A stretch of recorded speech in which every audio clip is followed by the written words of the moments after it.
पार्श्व कथा।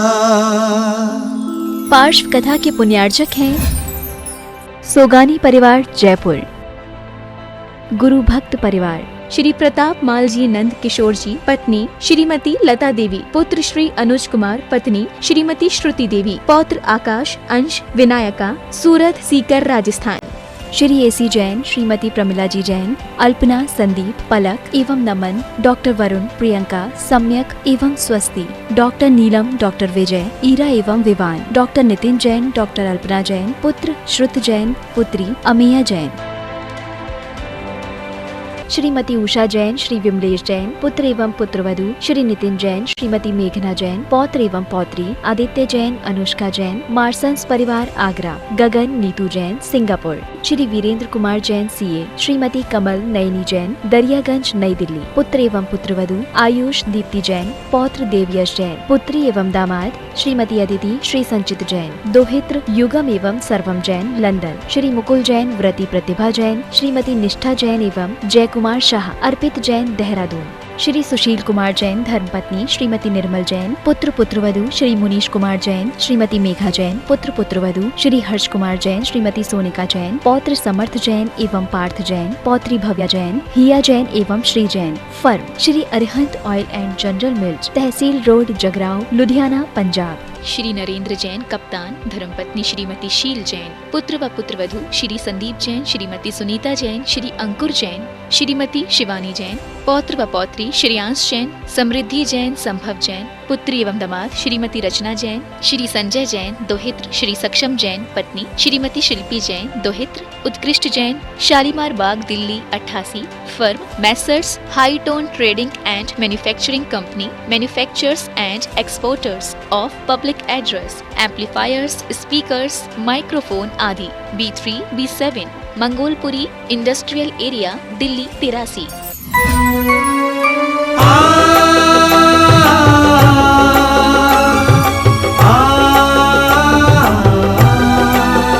श्री पार्श्वनाथ की कथा लौकिक सुनेंगे हम सब प्राणी, और हम योग प्रणेता के श्री मुख से खिरेगी वाणी, और हम योग प्रणेता के श्री मुख से खिरेगी वाणी।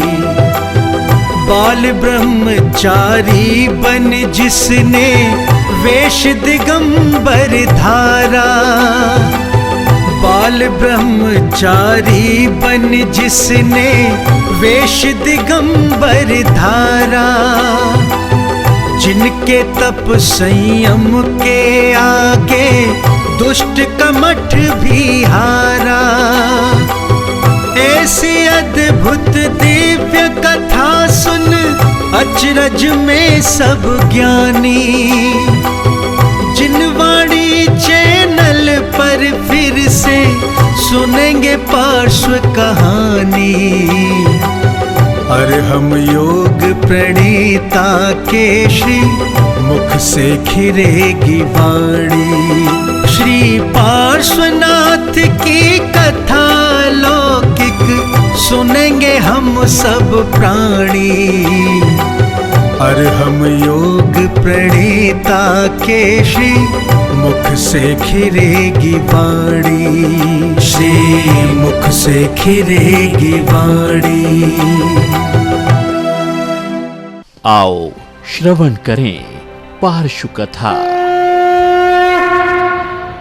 ओम नमः सिद्धेभ्यः।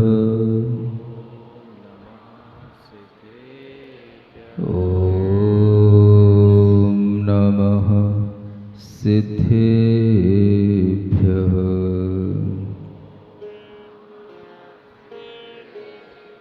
देवादिदेव आदिम तीर्थंकर श्री आदिनाथ भगवान की, देवादिदेव श्री पार्श्वनाथ भगवान की, वर्तमान शासन नायक श्री वर्धमान महावीर भगवान की, परम पूज्य आचार्य गुरुवर श्री विद्यासागर जी महाराज की, महाराज की जय। पार्श्व कथा का मंगलाचरण करते हुए यह कथा प्रारंभ करते हैं। मोह महात्म दलन दिन तप लक्ष्मी भरतार, ते पारस परमेश मुझ हो सुमति दातार। वामानंदन कल्पतरो जयो जगत हितकार, मुनिजन जाकी आश करी, जांचे शिव फलसार। पार्श्वनाथ भगवान की यह कथा जो आपके सामने प्रस्तुत की जा रही है, इस कथा में आप लोगों ने मरुभूति के और कमठ के जीवन का वह दृश्य भी देखा है जब उन दोनों भाइयों के बीच में आपस में एक भाई के द्वारा क्षमा मांगने के बावजूद भी वह दूसरे भाई के द्वारा दुष्टता का भाव छोड़ा नहीं गया और उस भाव के कारण ही जब वह मरुभूति का जीव मर कर के एक हाथी की पर्याय में पहुंच जाता है, तो वहीं पर कमठ का जीव मर कर के एक कुक्कुट सर्प के रूप में पहुंच जाता है और पूर्व कषाय के कारण से, पूर्व वैर के कारण से वह उस हाथी को भी डस लेता है, काट लेता है। हाथी ने अपने जीवन में संयम साधना की थी। एक मुनि महाराज, अरविंद मुनि महाराज के उपदेश से उसने सम्यक दर्शन पूर्वक व्रतों को धारण किया था। व्रतों का यह प्रभाव होता है कि जो जीव मरते समय तक व्रतों का पालन करता है, संयम का पालन करता है, वह मरण उपरांत नियम से स्वर्ग में ही उत्पन्न होता है, देव ही बनता है। आप लोग अगर इस संसार में जीवों के जन्म मरण की कथा को थोड़ा सा भी ध्यान से समझने की कोशिश करें तो आपको महसूस भी होगा कि इस जीव के अंदर पूर्व जन्म के संस्कारों से ही बहुत कुछ प्राप्त होता रहता है। यह जीव जन्म लेता है, पूर्व जन्म के संस्कार ही होते हैं कि वो जन्म लेने के बाद में अपने आप मां का दूध पीने लग जाता है। कोई सिखाता नहीं उसको कि दूध ऐसे पीना चाहिए, लेकिन वो पीना शुरू कर देता है। आप कभी जीव की प्रवृत्ति को थोड़ा सा भी ध्यान पूर्वक विचार करें तो आपको पता पड़ेगा कि जीव के अंदर की 4 प्रकार की संज्ञाएं, 4 प्रकार की इच्छाएं उसके संस्कार बन चुके हैं और इन्हीं संस्कारों के कारण से वह जीव हमेशा आहार, भय, मैथुन और परिग्रह इन संज्ञाओं से जुड़ा रहता है। जब कोई जीव संयम भाव में आता है तो इन संज्ञाओं पर पहले उसको कंट्रोल करना होता है। जब उस जीव के अंदर इस तरह का संयम आने लग जाता है तब जाकर के उस जीव की उन्नति प्रारंभ होती है। एक बात और आपको ध्यान रखना है कि वह उन्नति केवल संयम से नहीं आती, वह सम्यक दर्शन पूर्वक लिए गए संयम से आती है। और सम्यक दर्शन का मतलब होता है कि उसकी आस्था इस बात पर बन चुकी है कि मेरा आत्मा इस संसार में अकेला है और मैं अपनी आत्मा के हित के लिए जो करूंगा वो मुझे ही प्राप्त होगा और मैं अपनी आत्मा को भी परमात्मा बना सकता हूं। अपनी ही आत्मा को परमात्मा बनाने की भावना से जो संयम लेता है, व्रत लेता है, जिनेंद्र भगवान के कहे हुए मार्ग के अनुसार चलता है, वह जीव नियम से सभी प्रकार के सुखों की प्राप्ति करता है। जीना मरना तो सबके साथ चलता रहता है। कोई भी इस संसार में अमर नहीं हुआ है। किसी की भी काया इस संसार में हमेशा पूजी नहीं गई है। काया तो क्षण भर में नष्ट हो जाती है, लेकिन इस जीव का जो कृत्य उसके साथ में चला जाता है, वो उसके साथ अगली गति में भी, अगली पर्याय में भी उसके साथ रहता है। आप जानते हैं, अनेक ऐसे भी लोग होते हैं, अनेक ऐसे भी जीव होते हैं जो अपने पूर्व भव का भी स्मरण अपने पास में रखते हैं। आपने कभी कोई ऐसे जीवों को देखा है जिन्हें अपनी पूर्व जन्म की कोई बात याद आती हो? मैंने देखा है, मैंने सुना है। सुन रहे हो? मैंने बचपन में भी देखा, और एक बार जब मैं उज्जैन में चातुर्मास कर रहा था, तो उस समय पर एक व्यक्ति मेरे पास में कई महीने के बाद में मेरे पास अपनी बात कहने आया। वो रोजाना आता था दर्शन करने, रोजाना आता था प्रवचन सुनने। उसने मुझे मेरे कान में एक बात बताई कि महाराज, मैं एक बात आपको बताना चाहता हूं जो मैं किसी को नहीं कह सकता, मैं आपको बताता हूं। क्या बताना चाहते हो भाई? कहने लगा, महाराज मैं इस उज्जैन में एक चौराहा है, वहां पर एक गौशाला है, और वहां पर मैं एक बार साइकिल से निकल रहा था कि मुझे अचानक से स्मरण हो आया कि मैं इस गौशाला में पिछले जन्म में गाय था। सुन रहे हो? ये जाति स्मरण की बात।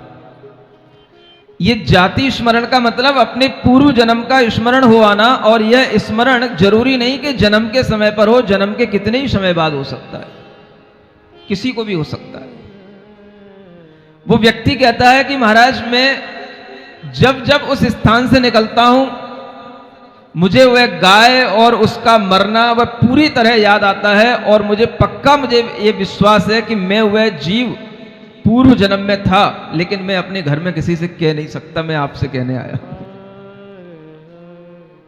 मैंने कहा अब क्या करना है? महाराज मेरे मन में भाव होते हैं कि मैं इस संसार को छोड़ करके, अपने घर परिवार को छोड़ करके अपना आत्म कल्याण करूं, लेकिन मैं मोह के कारण से ऐसा कर नहीं पा रहा हूं। मैं आपको यह भी सच बता रहा हूं कि इस संसार में मैंने जो गाय बनकर के दुख सहे, वो दुख मुझे आज भी याद आते हैं। और जब उसने ये बात कही, तब मुझे तो विश्वास था ही, लेकिन मुझे और ज्यादा ये समझ में आ गया कि आज भी लोगों को जाति स्मरण हुआ करता है, जैसा जाति स्मरण कल हाथी को हुआ था एक मुनि महाराज को देख करके। सुन रहे हो? जीव कभी भी मरता नहीं है, शरीर मरता है, और शरीर के साथ उसकी जो इच्छाएं मन के माध्यम से जुड़ी रहती हैं, वो मन छूट जाता है, लेकिन इच्छाओं के संस्कार जो आत्मा के ऊपर पड़े रहते हैं, वो जन्म जन्म तक चलते हैं। अगर आपने किसी से मोह किया है, राग किया है, द्वेष किया है, कसाएं बांधी हैं, आपने किसी को अपना शत्रु माना है, तो वह किसी ना किसी जन्म में वो आपके सामने होगा, किसी ना किसी रूप में होगा। अगर आपका कोई मित्र है तो वह सहयोग करने आपके समाज किसी ना किसी रूप में आ जाएगा, और अगर आपका शत्रु है तो वह किसी ना किसी रूप में आपका बैरी बनकर के आपके सामने आ जाएगा। यह भाव आप हमेशा जान करके रखना कि इस जीव का अंत नहीं होता है। जीव हमेशा अपना शरीर बदलता है, अपना गति बदल लेता है, लेकिन यह जीव का जो संस्कार है वो चलता रहता है। एक हाथी मरण करके अपने अंतरंग में अंतिम श्वास तक संयम भाव को धारण करके वह मुनि महाराज की बात के ऊपर विश्वास किए रहा कि अगर मुनि महाराज ने हमें व्रत दिया है, संयम दिया है, तो मुझे इसे जीवन के अंत तक छोड़ना नहीं है। यह संयम का भाव अपने आप में एक बहुत बड़ी चीज है, और अगर संयम शुरू होता है तो वह संयम का भाव सबसे पहले शुरू होता है अपने मुख पर संयम लगाने से। If you control your tongue, you may control your mind. अगर तुम अपनी जीभ को संयमित बना सकते हो तो अपने दिमाग को भी संयमित बना सकते हो। चाहे हाथी हो, चाहे मनुष्य हो, कोई भी प्राणी हो, हर प्राणी को सबसे पहले संयम रखना होता है अपने मुख पर, अपनी जीभ पर। और इसीलिए आपको संयमित बनाने के लिए कुछ ना कुछ भाव दिया जाता है। कल भाव दिया था आप लोगों को, भोजन तो करना नहीं छोड़ना, लेकिन जो भोजन करना है वो भोजन तो आप शुद्ध तो कर सकते हो। कई लोगों ने अपना मन का भाव बनाया, पूछने भी आए कई लोग कि वह शुद्ध भोजन में क्या किया जाता है, क्या करना होता है। शुद्ध भोजन का मतलब है कुएं के छले हुए जल से भोजन को बनाना। एक दिन ये अभ्यास तो करो कि जैनियों का जो लक्षण है, कहा गया है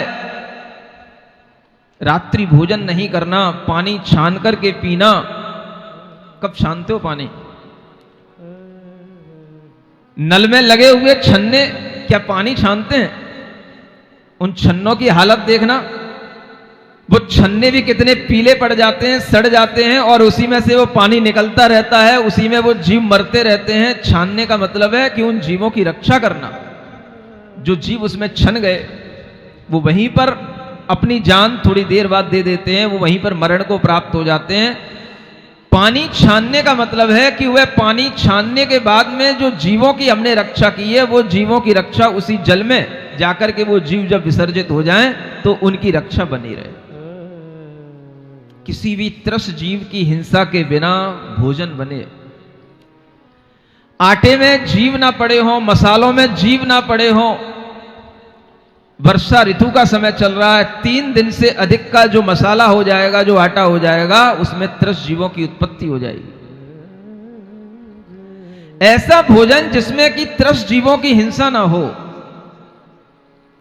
स्थावर जीवों की हिंसा चलेगी, लेकिन त्रस्त जीवों की हिंसा से जो बचा हुआ भोजन होगा वो शुद्ध भोजन कहलाएगा। एक दिन आप ऐसा शुद्ध भोजन करने का भाव बनाना, मन बनाना। लोगों ने मन बनाया है और इसीलिए लोग पूछने आ रहे हैं कि हमें कैसे करना चाहिए, कैसे करना चाहिए। मुझे ऐसा लगता है कि आगरा में ज्ञान तो बहुत है, चारित्र की, संयम की, चर्या की, आचरण की थोड़ी कमी है। बुरा नहीं मानना आप, कमी को कमी भी कहा जाएगा, अच्छाइयों को अच्छाई भी कहा जाएगा। लेकिन अगर आप उन कमियों को पूरी कर लेंगे तो आपकी भी प्रशंसा की जाएगी। जैसे हम दूसरे लोगों की प्रशंसा करते हैं, वैसे हम आपकी भी प्रशंसा करेंगे कि हाँ, आगरा के चातुर्मास में बहुत से लोगों ने ऐसा संयम लिया कि वो शुद्ध भोजन करने लगे, रात्रि में भोजन नहीं करने लगे, और उन्होंने अपने जीवन में अनेक अनेक तरह से अपने जीवन में संयम धारण करके कुछ सीखा। कम से कम पार्श्वनाथ भगवान की भक्ति करते हो ना?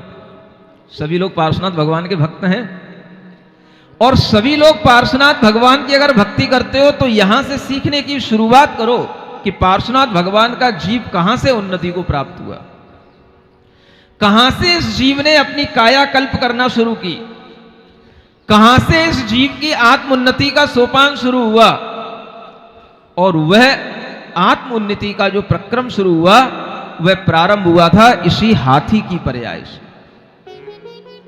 मुनि महाराज का उपदेश सुने बिना और मुनि महाराज के द्वारा दिए गए व्रतों का पालन किए बिना कभी भी इस जीव की उन्नति हो नहीं सकती है। यह बात अपनी कान में बहुत अच्छे ढंग से बिठा लेना, अपने मन में गांठ बांध के रख लेना। बनारस के नाम पर बनारसी दास का एक नाम आता है। आगरा में वह बनारसी दास उत्पन्न हुए रहे। ये भूधर दास भी आगरा के हैं, अनेक विद्वान आगरा के हुए, दयानत राय जी, दौलत राम जी सब आसपास के ही हैं। लेकिन ये बहुत सारे विद्वान पढ़ने लिखने में तो बहुत आगे रहे। जीवन में इन्होंने अपने कितना संयम धारण किया इसके विषय में कोई लिखा पढ़ मिलता नहीं है। सुन रहे हो? ऐसा लगता है कि यहां इस आगरा की धरती पर ज्ञान का प्रचार तो अच्छा हुआ है, लेकिन चारित्र के प्रचार में, संयम के प्रचार में यह आगरा की धरती थोड़ी पीछे है, थोड़ी पीछे है, ज्यादा पीछे नहीं है, थोड़ा सा धक्का लगाना है। अगर आप अपने जीवन में पार्श्वनाथ भगवान की उस हाथी की पर्याय को आदर्श बना लो तो आपका जीवन भी भगवान की तरह भगवान के रास्ते पर चलना शुरू हो जाएगा। अपने जीवन में कोई ना कोई नियम संयम लेकर के और उस नियम संयम को जीवन के अंत तक पालन करने का एक भाव बनाना कि मनुष्य जीवन में बहुत सारी चीजें होती हैं जिन्हें हम खाते हैं, पीते हैं, अनेक तरह के हम व्यसन करते हैं, लेकिन अगर हमें मुनि महाराज का संयोग मिला है, उपदेश मिल रहा है, हमारे जीवन में कुछ अच्छे समय आ रहे हैं, तो हम अपने जीवन को अच्छा बनाने के लिए तत्पर हों। देखने में आता है लोग तरह तरह की बड़ी बड़ी चर्चाएं करते हैं, बड़े बड़े ज्ञान की बातें करते हैं, लेकिन अपने जीवन में बहुत बड़े बड़े कुछ ना कुछ व्यसन भी पालते रहते हैं। सुन रहे हो? ये आगरा का जैन समाज, बहुत सारा यह पुरुष वर्ग, युवा वर्ग यहां बैठा है। जैसे जैसे हम बड़े होते हैं हमारे दिमाग में अनेक तरह के व्यसनों की आदतें अपने आप आने लग जाती हैं और उन आदतों में सबसे पहली एक आदत बन जाती है पान मसाला खाना। सुन रहे हो? क्या खाना? ये एक आदत बनने लग जाती है हर किसी के। देखो किसी ना किसी के मुंह में कुछ ना कुछ डला होगा, और अगर ये आदत और थोड़ी सी बढ़ती चली जाती है तो आदमी थोड़ा स्मोकिंग की तरफ भी चला जाता है, और ये व्यसन और बढ़ता चला जाता है तो वो ड्रिंकिंग की तरफ भी चला जाता है। अपने जीवन में थोड़ा सा कंट्रोल करने की कोशिश करना। कोई भी चीजें असाध्य नहीं होती हैं, सब कुछ संभव होता है। दूर बैठे लोगों की क्या बात कहें, जो पास में घूमते हैं हमारे कमेटी के लोग, उनमें भी ऐसे बहुत सारे लोग हैं जो पान मसाला खाते हैं। अब छोड़ूंगा किसी को नहीं मैं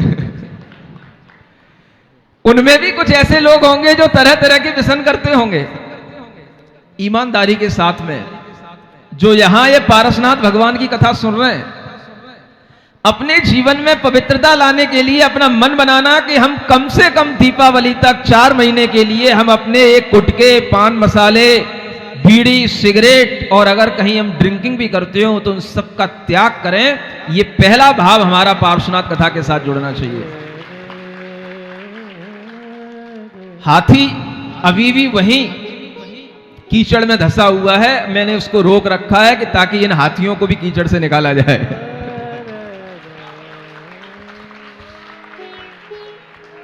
ये भी बहुत धसे हुए हैं, बहुत फंसे हुए हैं। वह हाथी तो क्षण भर में अपना जीवन बदल करके स्वर्ग में पहुंच गया, पहुंच जाएगा, उसकी चिंता नहीं है, लेकिन आपको स्वर्ग में ले जाना ये मेरी चिंता है। क्योंकि ये चातुर्मास खाली नहीं जाना चाहिए। मैं अगर स्वर्ग में जाऊंगा तो अनेक लोगों को लेकर के जाऊंगा, और वहां पर जब ये सब लोग मिलेंगे तभी तो फिर वहां पर भी ऐसा आनंद आएगा जैसा यहां आ रहा है।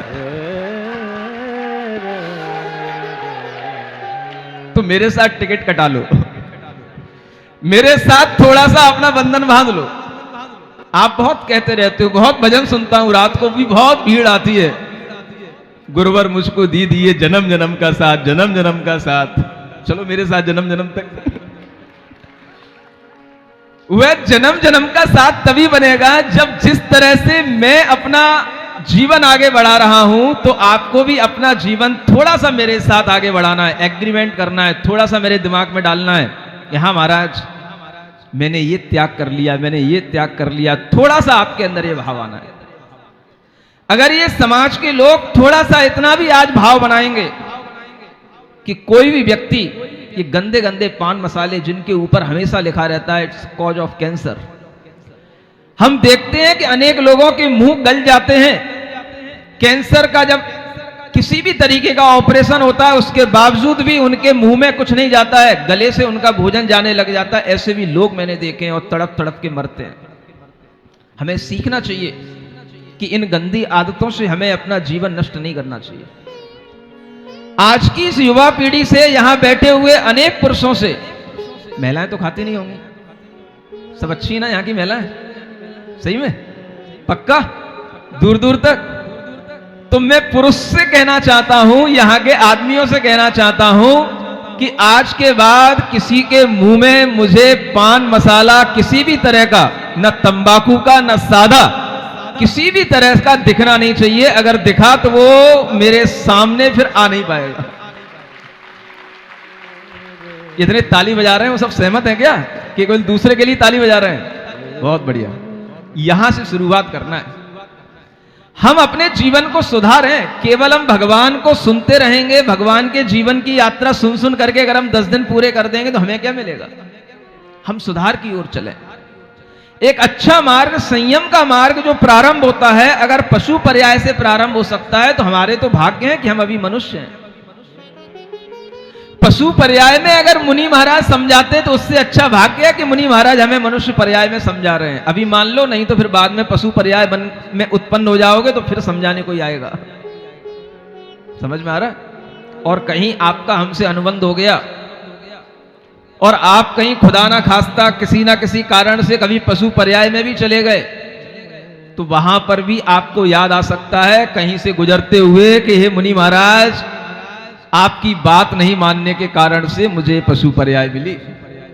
ये भी जाति स्मरण हो जाता है। सुन रहे हो? ध्यान से सुनना। वह हाथी मरण करके देव बना, आत्मा क्षण भर में एक नया जीवन शुरू कर देता है।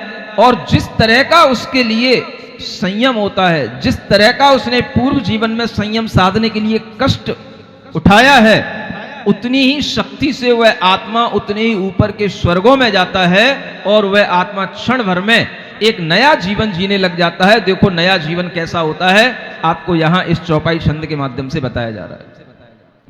मंगल भवन अमंगल हारी, पारसनाथ जगत हितकारी, सुख संपत सब ही घर आवे, पारस कथा भविक जो गावे, तहाँ स्वयं प्रभ नाम विमान, शशि प्रभ देव भयो तिहि थान, अवधि जोड़ सब जान्यो देव, व्रत को फल पूरब भवमेव, जिन शासन संसो बहु भाय, धर्म विषय दृढ़ता मन लाय, सदा शासते श्री जिन धाम, पूजा करी तहाँ अभिराम, महामेरु नंदी सुर आदि,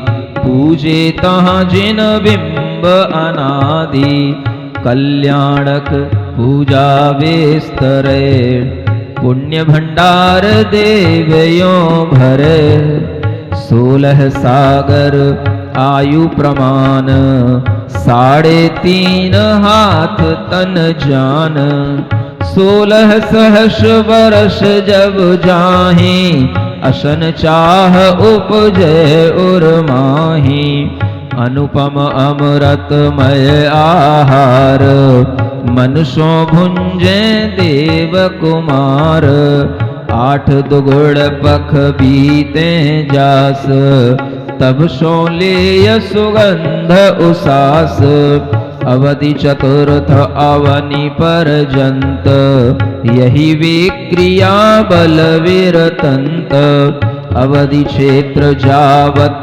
परमान, होय विक्रिया तावत मान।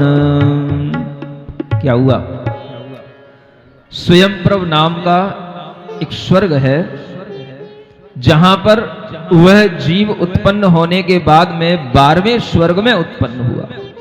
कौन से स्वर्ग में? 16 स्वर्ग होते हैं, उसके ऊपर भी और स्वर्ग देव के रहने के लिए होते हैं, लेकिन वह जीव 12वें स्वर्ग में उत्पन्न हुआ और जहां पर वह जीव उत्पन्न हुआ उसका नाम हुआ शशि प्रभ देव। क्या नाम हुआ? उस देव ने जैसे ही वहां पर जन्म लिया, वहां पर अवधि ज्ञान से उसे पता पड़ा, तुरंत ही देवों को अवधि ज्ञान निश्चित रूप से उत्पन्न हो जाता है। सबसे पहले अवधि ज्ञान उत्पन्न होने के बाद में वो सोचता है मैं ये कहाँ आ गया, क्या बन गया, क्यों बन गया, देव बना किस कारण से बना। तुरंत अपने अवधि ज्ञान से देखता है कि मैंने जो पूर्व में व्रत पालन किया था पूर्व जन्म में, आज यह मुझे उसका फल मिल रहा है। ऐसा ये जिन शासन सदा जयवंत हो, जिसके फल से एक हाथी भी इतना शशि प्रभ नाम का इतना बड़ा देव बन जाता है। जब वह अपने उस ज्ञान से इस तरह देखता है तो वह क्षण भर में एक अंतर मुहूर्त में पूर्ण देव बनकर के, जो आप सुनते हो अनेक तरह के अकृत्रिम जिनालय होते हैं, नंदीश्वर द्वीप आदि होते हैं, सुमेरु पर्वत होते हैं, वह उन सब की वंदना करने के लिए निकल जाता है और उस देव के द्वारा हमेशा इसी तरह से भगवान जिनेंद्र देव की आराधना करते हुए पुण्य का संचय उस देव की पर्याय में भी वो करता रहता है। वहां जाकर के असंयमी होते हुए भी वह देव पुण्य का बंध निरंतर करता रहता है, क्योंकि धर्म ध्यान करना वो नहीं छोड़ता है। जिसका धर्म ध्यान से मरण हुआ है, वह धर्म ध्यान से जन्म लिया है, तो वह जीवन पर्यंत तक धर्म ध्यान ही करता है। जानते हो कितनी आयु मिलती है उसकी? यहां लिखा है वह जो देव बना था उसकी आयु थी 16 सागर की आयु। एक सागर असंख्यात वर्षों का होता है, ऐसे 16 सागर की उसकी आयु थी। 3.5 हाथ का उसका शरीर था। और देवों की सबसे एक प्रमुख बात आपको याद रख लेना है कि जितने सागर की आयु होती है उतने ही 1000 वर्ष के बाद में उन्हें थोड़ी सी भूख उत्पन्न होती है, और जब उनके अंदर वह क्षुधा उत्पन्न होती है, भूख की बाधा उत्पन्न होती है, उनके कंठ से एक अमृत झरता है और उन्हें पूरे शरीर में संतुष्टि और तृप्ति मिल जाती है। इसलिए उन्हें अमृत भोजी कहा जाता है। 16 सागर की आयु वाला वह जीव 16,000 वर्ष के बाद में एक बार भोजन करने की इच्छा करता है। सुन रहे हो? ध्यान कहां है? कितने 1000 वर्ष बाद? और तुम एक दिन में कितनी बार भोजन करते हो? 16 बार भोजन करते हो। करने वाले तो करते ही रहते, जिनके मुंह में पान मसाला रखा रहता है वो तो दिन भर ही चरते रहते। जैसे गाय बैलों को आपने देखा होगा, कभी भी उनका मुंह खाली नहीं रहता है। जहां कहीं पर भी पहुंचा दो, जिस किसी भी ढेर पर, कूड़े पर, कहीं पर भी देख लो, उनके मुंह में वो जीभ चलती रहेगी, चलती रहेगी, चलती रहेगी। समझ आ रहा है? जिसके मुंह में जीभ जितनी ज्यादा चलती है उसके लिए ऐसी ही पर्यायों का बंद होता है कि फिर वह जीव आगे चल करके ऐसी पशु पर्याय में उत्पन्न होता है। बेटा चरता रहे, दिन भर चरने की आदत थी ना, अब चरता रहे। इसलिए संयम साधने की कोशिश करो। जो व्यक्ति जितना सुखी होगा वह उतना कम बार खाएगा। क्या सुन रहे हो? आप क्या सोचते हो? सुखी तो वही होगा जो जितना ज्यादा खाएगा, जितना ज्यादा बार खाएगा। लेकिन सिद्धांत अलग है। जो व्यक्ति जितना कम बार खाएगा वह व्यक्ति उतना ही सुखी होगा। आप देखो कि देवलोक सुखी क्यों है? 16,000 वर्ष के बाद में उस देव को एक बार भूख की वेदना होती है, क्योंकि उसकी आयु 16 सागर की है। अगर कोई देव 22 सागर का होगा तो उसे कितने 1000 वर्ष के बाद भूख लगेगी? 22,000 वर्ष के बाद। इतना उनका वह जीवन इस प्रकार की छोटी छोटी बाधाओं से मुक्त होता है, तभी वह दूसरे सुखों को भोग पाते हैं। इसलिए ये समझने की चीज है कि देवों की पर्याय में उन्हें अमृत भोजी कहा जाता है, उनका मानस आहार कहा जाता है। मन में बस आहार की इच्छा उत्पन्न हुई और उनके लिए वह पूर्ति हो जाती है। और जितने सागर की आयु है उतने ही पक्ष बीतने के बाद में वो एक बार श्वास लेते हैं। 16 पक्ष बीतने के बाद एक बार वह श्वास लेंगे।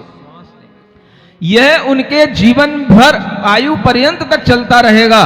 और वह जीव अपने अवधि ज्ञान से ऊपर बैठ करके नीचे जो नरक हैं उन नरकों में 7 नरक होते हैं, चौथी पृथ्वी तक वह उस अपने अवधि ज्ञान से जान सकता है कि कौन जीव क्या कर रहा है, कहां पर है। कौन सी पृथ्वी तक? चौथी पृथ्वी तक। आप सुनने की कोशिश करें कि देवों को किस तरीके के सुख मिलते हैं, थोड़ा सा यहां बताया जा रहा है।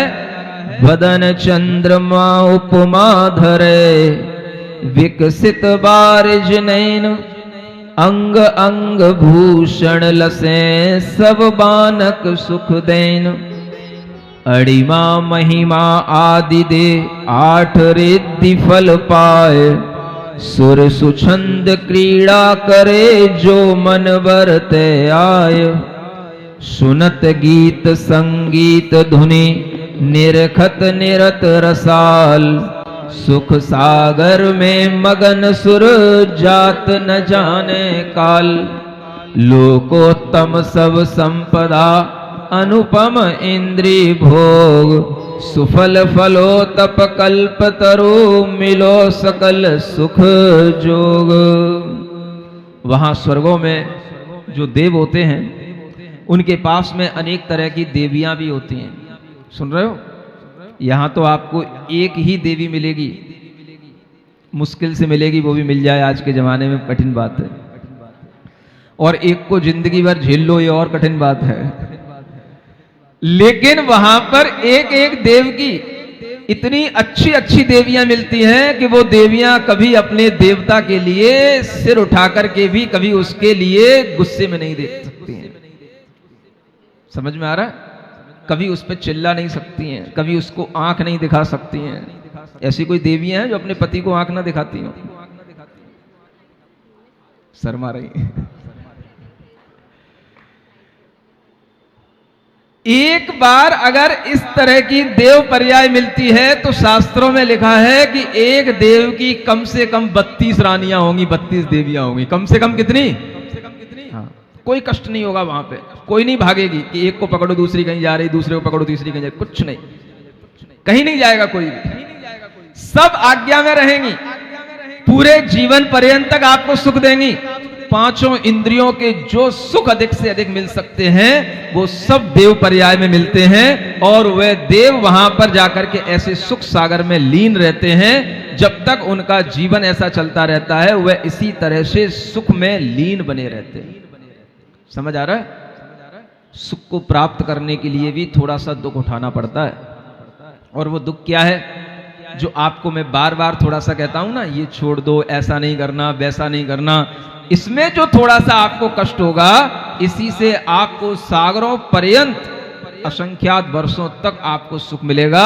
तो मैं आपके लंबे सुख की कामना कर रहा हूं और आप अपने छोटे छोटे सुख में लगे हुए हो। आचार्य कहते हैं कि जब यह जीव इस तरह से व्रत आदि पालन करने का मन बना लेता है, तभी उसको इतना पुण्य संचित होता है कि वह उस पुण्य से इस तरह का देव बनता है। और इस तरह का देव बनकर के वह जीव जब अपनी आयु पूरी कर लेता है तो वह फिर से मनुष्य पर्याय को धारण करता है।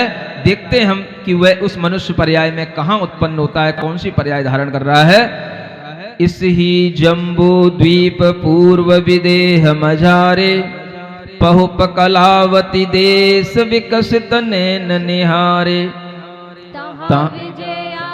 नाम सोहे सैल रवानो, उज्जल वरण विशाल रूपमयी गिरिरानो। जोजन परम 50 भूमि विषय चौड़ाई, तुंग 25 प्रमाण शोभा कही न जाई। चौथाई भूपा 9 सिर कूट विराजे, सिद्धि शिखर जिन धाम मणि प्रतिमाता छाजे। उत्तर दक्षिण और श्रेणी 2 जहां है, 2 गुफा गिर हेठ अति अंधियार तहां है। तापर स्वर्ग समान लोकोत्तम पुरुष सोहे, वापी कूप तालाब मंडित सुर मन मोहे। विद्युत गति भूपाल न्याय प्रजा प्रतिपाले, नीति निपुण धर्मज्ञ संत सुमार्ग चाले। विद्युत माला नाम ताघर नार सयानी, मानो मनमथ जोग आय मिलो रति रानी। तिनके सो सुर आय पुत्र भयो बड़ भागी। अग्नि वेगत सुनाम अति सुंदर सौभागी। सोम प्रकृति परवीन सकल सुलक्षण धारी। जिन पद भक्ति पुनीत सबही को सुखकारी। राज संपदा भोग भुंजत पुण्य नियोगे। एक दिना इन साधु भेंट भाग संयोगे। श्रवण सुनियो उपदेश भर जौवन वैराग्यो। आसन भव्य कुमार संयम सो अनुराग्यो। तज परिग्रह गुरु साख पंच महाव्रत लीने। दोधर तप आराध रागादिक कृष कीने। छीन किए परमाद विचरे एक विहारी। 12 अंग समुद्र पार भयो श्रुतधारी। एक दिवस धरि योग हिम गिर किंदर माही। निवसै आत्म लीन बाहर की सुध नाही। कितने जीवन, कितने वर्ष, कितना समय व्यतीत हो जाता है और वह समय व्यतीत हो जाने के बाद भी अनुभव में नहीं आता कि हम कितना समय व्यतीत कर चुके हैं। 16 सागर की आयु पूरी कर ली और फिर इसी जम्बू द्वीप में एक जो विधेय क्षेत्र है वहां पर कलावती देश है और वहां पर विजयार्थ पर्वत होते हैं। उन विजयार्थ पर्वतों पर विद्याधरों का जन्म होता है। वह भी एक विद्युत गति नाम के विद्याधर के यहाँ पर अग्नि वेग नाम का एक विद्याधर का जन्म लेता, अग्नि वेग नाम का मनुष्य बनता है।